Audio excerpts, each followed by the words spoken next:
Bueno, buenas tardes, ¿cómo están? Sigo con el video del proceso grupal, aportaciones a la didáctica de la psicología social. Este texto fue escrito con Pichón Riviere en colaboración con Ana Quiroga. Bueno, en este texto ustedes se van a encontrar con un poco la explicación de lo que es la psicología social como disciplina y como escuela, ¿sí?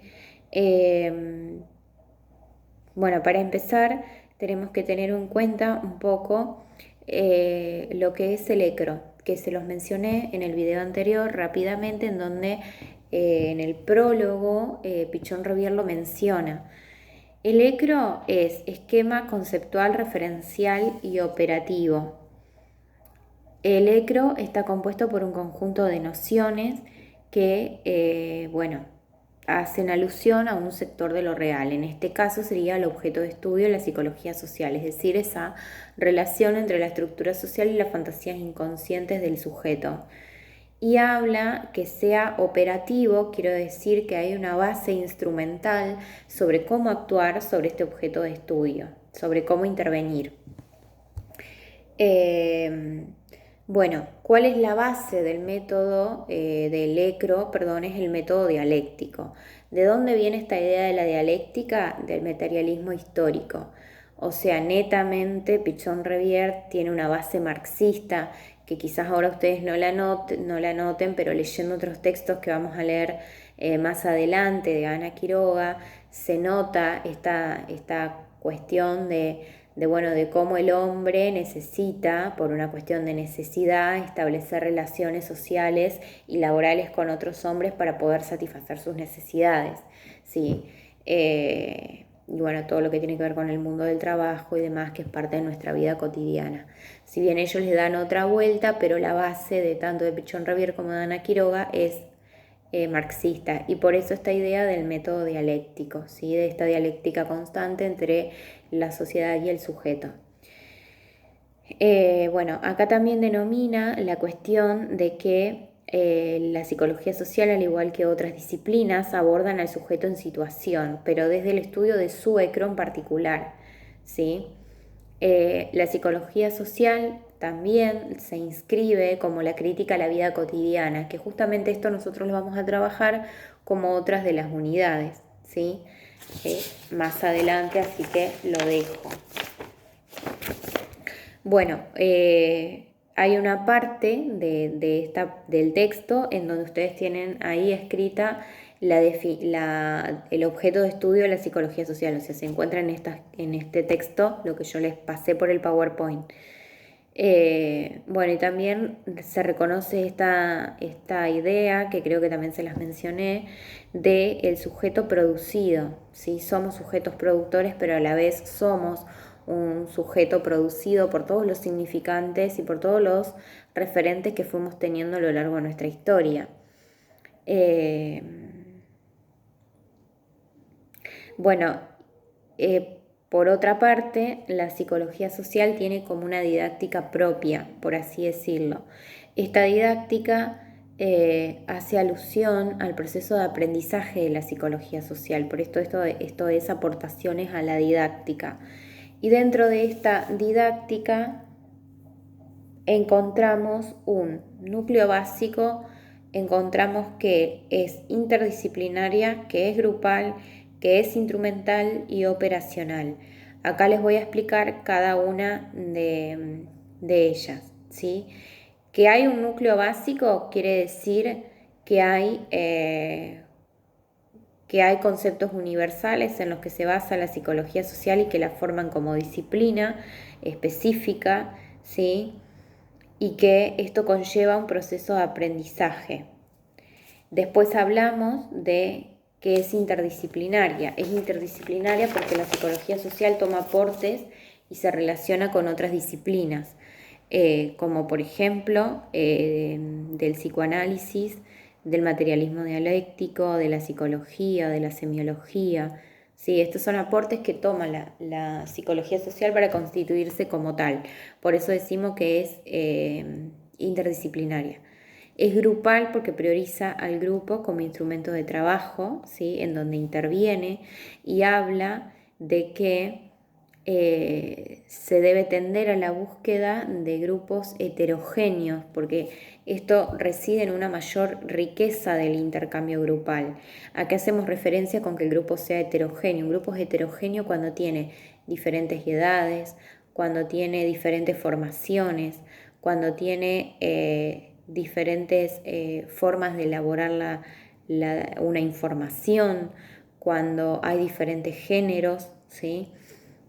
Esta heterogeneidad es lo que puede ser el fuerte de un grupo para hacer frente a diferentes situaciones, ¿sí? Que después voy a volver sobre eso. Es instrumental y operacional. ¿Qué quiere decir esto? Que cuando nosotros nos posicionamos desde la psicología social, tenemos un campo de operación que es el grupo, siempre.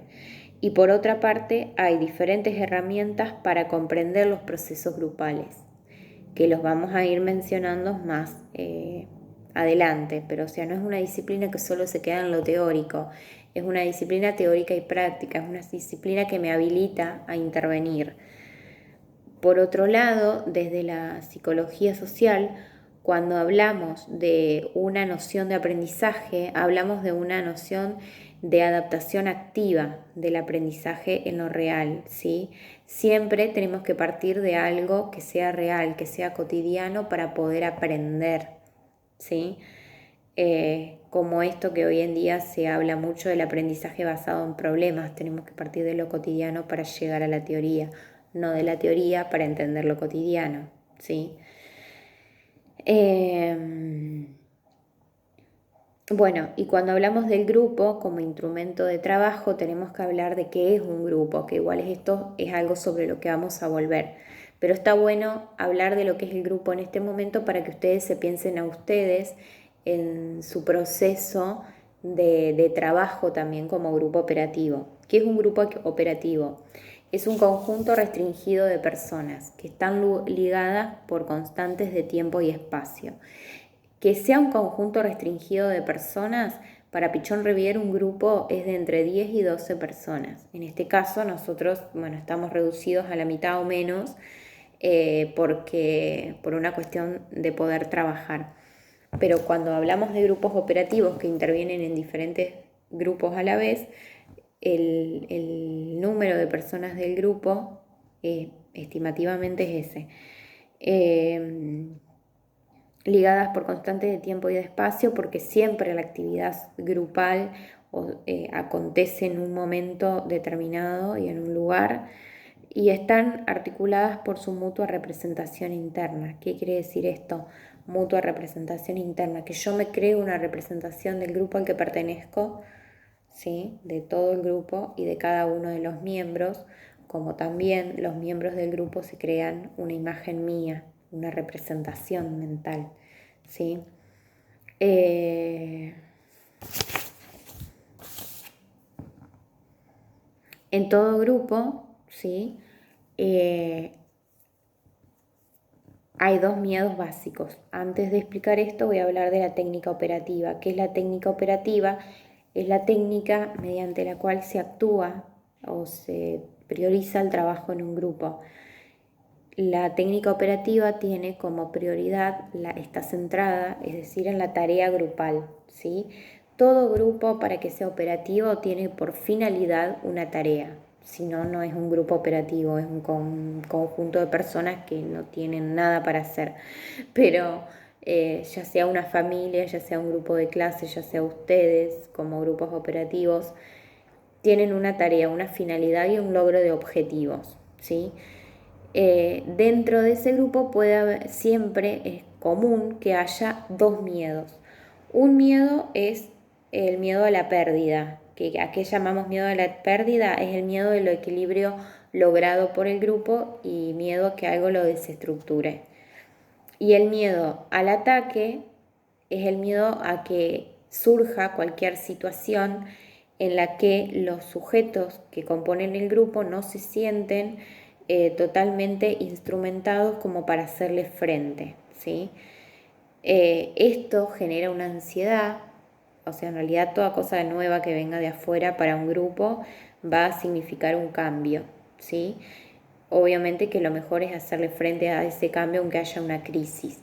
Pero cuando esto no pasa, se genera una resistencia al cambio y ahí es cuando los grupos empiezan a ser disfuncionales, como por ejemplo una familia, ¿sí? Entonces ahí hay que buscar la manera de adaptarnos a los cambios que haya. Bien. Bueno, y por ahora lo dejo acá para no extender más el video. Cualquier consulta me dicen.